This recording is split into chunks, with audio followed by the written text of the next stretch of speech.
People ask me why I don't really fit into any of the organizations or the groups that supposedly share my beliefs. And here's part of the reason why.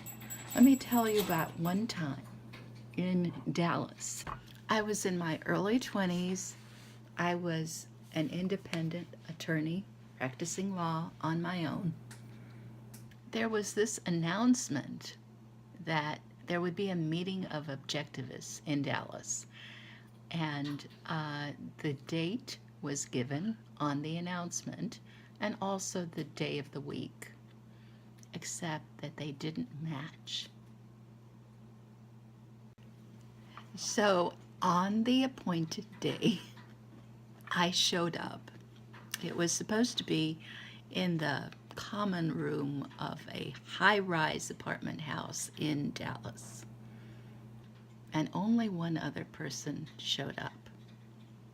And he was a man who said he lived in a hole because he had decided to quit. He said he lived in a hole in the ground because he didn't want to contribute money to society if it was going to be taxed and given to the government. So he made a living by working odd jobs. He did not pay property taxes. He did not pay income taxes. And he tried to do as little as possible. And he believed that he was following the teachings of Ayn Rand. Now, compared to him, I was almost in the establishment because I did own a house.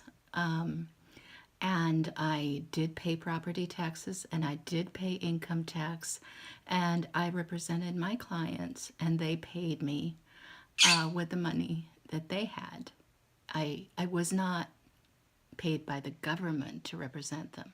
But I was still quite unusual because I didn't have a safety net. I didn't have health insurance. I didn't have a support system. And I worked all the time because I didn't get days off.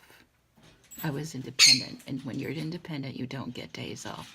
So I didn't go by the days of the week like an employee does.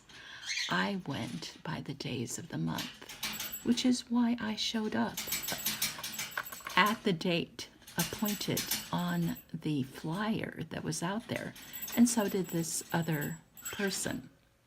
And everybody else.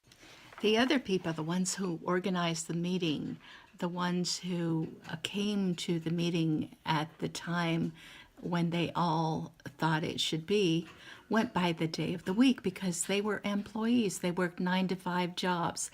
They were secure.